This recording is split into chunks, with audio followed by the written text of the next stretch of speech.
Hello दोस्तों, स्वागत है आप सबके अपने YouTube channel YP study point में। आज मैं आप लोगों के लिए लेकर आया हूँ वैदिक काल से संबंधित टॉप 30 MCQ क्वेश्चन जो आने वाले सभी एग्जामों के लिए महत्वपूर्ण है। तो चलिए हम लोग ज़्यादा देर न करते हुए आज का क्लास स्टार्ट करते हैं।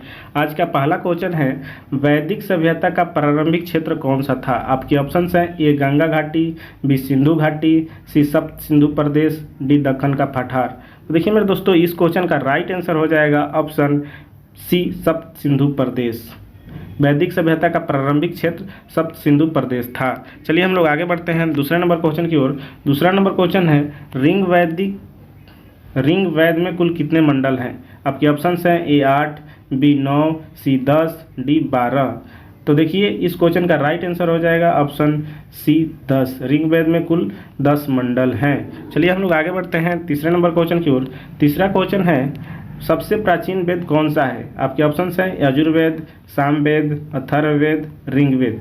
तो देखिए मेरे दोस्तों, इस क्वेश्चन का राइट आंसर हो जाएगा ऑप्शन डी ऋग्वेद। सबसे प्राचीन वेद ऋग्वेद है। चलिए हम लोग आगे बढ़ते हैं क्वेश्चन नंबर 4 की ओर। क्वेश्चन नंबर 4 है, गायत्री मंत्र किस वेद में मिलता है? आपके ऑप्शंस हैं ए सामवेद, बी ऋग्वेद, सी अथर्ववेद, डी यजुर्वेद। तो देखिए इस क्वेश्चन का राइट आंसर हो जाएगा ऑप्शन बी ऋग्वेद। ऋग्वेद के तीसरे मंडल में गायत्री मंत्र का उल्लेख मिलता है। चलिए हम लोग आगे बढ़ते हैं क्वेश्चन नंबर 5 की ओर। क्वेश्चन नंबर 5 है, सामवेद मुख्यतः किससे संबंधित है? चिकित्सा से, संगीत एवं गायन से, युद्ध से या कृषि से? तो देखिए इस क्वेश्चन का राइट आंसर हो जाएगा ऑप्शन बी संगीत एवं गायन। सामवेद मुख्यतः संगीत एवं गायन से संबंधित है। चलिए हम लोग आगे बढ़ते हैं 6 नंबर क्वेश्चन की ओर। 6 नंबर क्वेश्चन है, यजुर्वेद का मुख्य विषय क्या है? चिकित्सा, यज्ञ एवं कर्मकांड, सी संगीत, डी दर्शन। तो यजुर्वेद का मुख्य विषय यज्ञ एवं कर्मकांड है। तो 6 नंबर क्वेश्चन का राइट आंसर हो जाएगा ऑप्शन बी यज्ञ एवं कर्मकांड। चलिए हम लोग आगे बढ़ते हैं 7 नंबर क्वेश्चन की ओर। 7 नंबर क्वेश्चन है, अथर्ववेद किस विषय से संबंधित है? अथर्ववेद किस विषय से संबंधित है? युद्ध से, जादू टोना, चिकित्सा एवं लोक जीवन से, संगीत से या व्यापार से? तो देखिए इस क्वेश्चन का राइट आंसर हो जाएगा ऑप्शन बी जादू टोना, चिकित्सा एवं लोक जीवन से। चलिए हम लोग आगे बढ़ते हैं क्वेश्चन नंबर 8 की ओर। क्वेश्चन नंबर 8 है, आर्यों की भाषा क्या थी? आपके ऑप्शंस हैं ए पाली, बी संस्कृत, सी प्राकृत, डी अपभ्रंश। तो देखिए इस क्वेश्चन का राइट आंसर हो जाएगा ऑप्शन बी संस्कृत। आर्यों की भाषा संस्कृत थी। चलिए हम लोग आगे बढ़ते हैं क्वेश्चन नंबर 9 की ओर। क्वेश्चन नंबर 9 है, वैदिक समाज की सबसे छोटी इकाई क्या थी? वैदिक समाज की सबसे छोटी इकाई क्या थी? ग्राम, कुल या परिवार, जन या राष्ट्र? तो देखिए इस क्वेश्चन का राइट आंसर हो जाएगा ऑप्शन बी कुल या परिवार। वैदिक समाज की सबसे छोटी इकाई कुल या परिवार थी। चलिए हम लोग आगे बढ़ते हैं क्वेश्चन नंबर 10 की ओर। क्वेश्चन नंबर 10 है, वैदिक काल में जनस्य गोपा किसे कहा गया है? पुरोहित को, राजा को, सेनापति को या ग्रामीणी को? तो देखिए इस क्वेश्चन का राइट आंसर हो जाएगा ऑप्शन बी राजा को। वैदिक काल में जनस्य गोपा राजा को कहा गया है। चलिए हम लोग आगे बढ़ते हैं क्वेश्चन नंबर 11 की ओर। क्वेश्चन नंबर 11 है, वैदिक काल में सभा और समिति क्या थी? वैदिक काल में सभा और समिति क्या थी? न्यायालय थी, धार्मिक संस्थाएं थी, जनसभाएं थी या व्यापारिक संगठन थी? तो देखिए मेरे दोस्तों, इस क्वेश्चन का राइट आंसर हो जाएगा ऑप्शन सी जनसभाएं। वैदिक काल में सभा और समिति जनसभाएं थी। चलिए हम लोग आगे बढ़ते हैं क्वेश्चन नंबर 12 की ओर। क्वेश्चन नंबर 12 है, ऋग वैदिक काल में मुख्य व्यवसाय क्या था? ऋग वैदिक काल में मुख्य व्यवसाय क्या था? व्यापार, पशुपालन, उद्योग, मत्स्य पालन?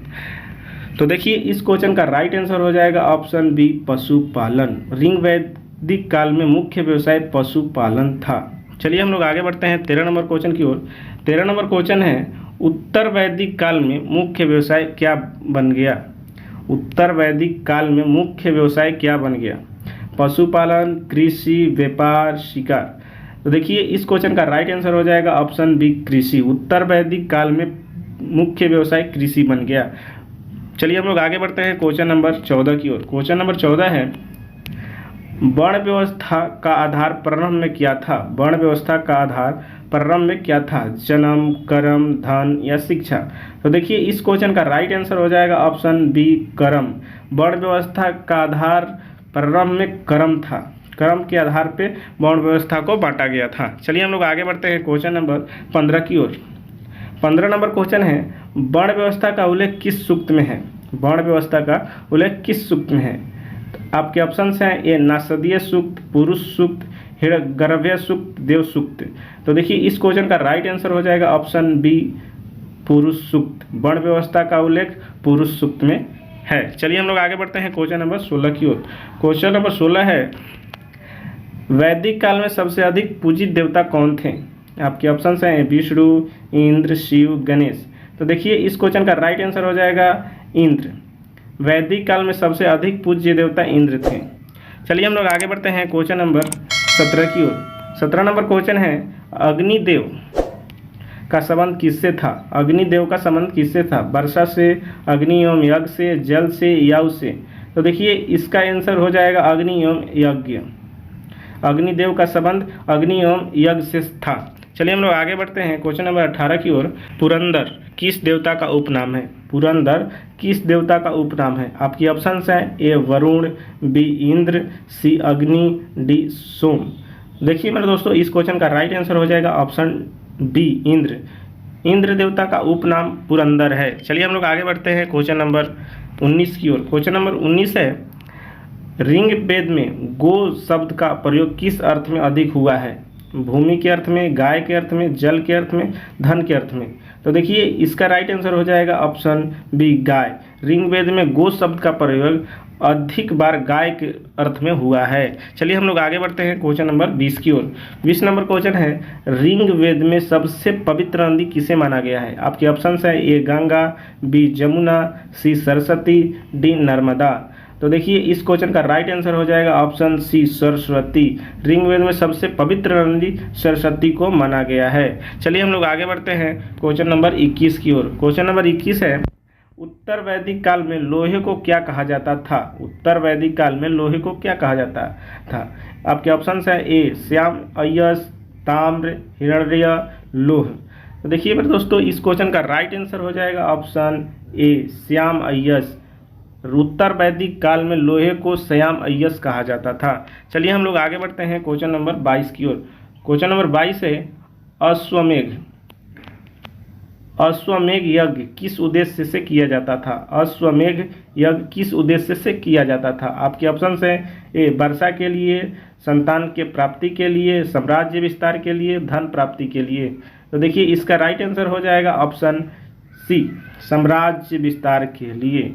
अश्वमेघ यज्ञ का उद्देश्य था साम्राज्य विस्तार करना। चलिए हम लोग आगे बढ़ते हैं क्वेश्चन नंबर 23 की ओर। 23 नंबर क्वेश्चन है, राजसूय यज्ञ किससे संबंधित था? राजसूय यज्ञ किससे संबंधित था? राज्य अभिषेक से, युद्ध से, विवाह से, शिक्षा से?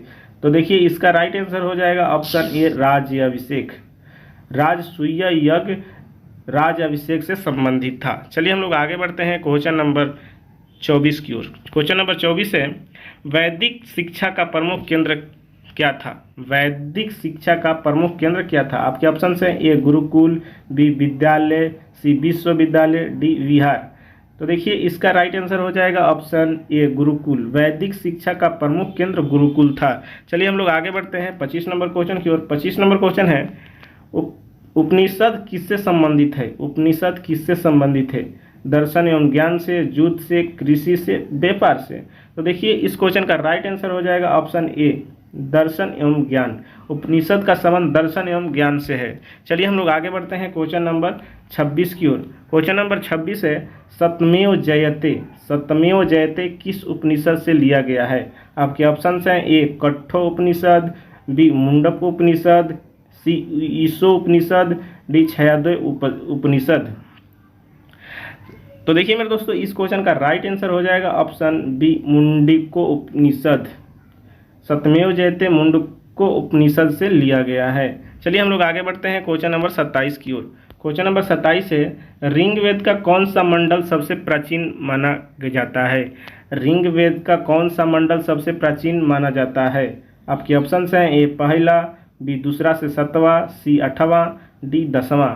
तो देखिए इसका राइट आंसर हो जाएगा ऑप्शन बी दूसरा से 7वां। ऋग्वेद का सबसे प्राचीन मंडल दूसरा से 7वां है। ऋग्वेद का सबसे प्राचीन मंडल दूसरा से 7वां है। चलिए हम लोग आगे बढ़ते हैं क्वेश्चन नंबर 28 की ओर। क्वेश्चन नंबर 28 है, वैदिक काल में कर को क्या कहा जाता था? भाग या बलि, शुल्क, महसूल, लगान। तो देखिए इसका राइट आंसर हो जाएगा ऑप्शन ए भाग या बलि।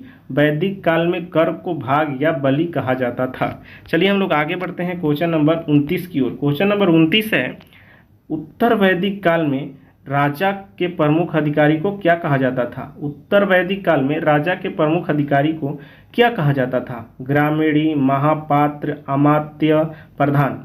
तो देखिए मेरे दोस्तों इस क्वेश्चन का राइट आंसर हो जाएगा ऑप्शन ए ग्रामीणी। उत्तर वैदिक काल में राजा के प्रमुख अधिकारी को ग्रामीणी कहा जाता था। चलिए हम लोग आगे बढ़ते हैं क्वेश्चन नंबर 30 की ओर और आज का अंतिम क्वेश्चन, वैदिक साहित्य का अंतिम भाग कौन सा है? संहिता, ब्राह्मण्य, आर्यक, उपनिषद। तो देखिए इस क्वेश्चन का राइट आंसर हो जाएगा ऑप्शन डी उपनिषद। वैदिक साहित्य का अंतिम भाग उपनिषद है। चलिए हम लोग आज के लिए रखते हैं इतना ही, फिर मिलते हैं अगले वीडियो में। तब तक के लिए धन्यवाद।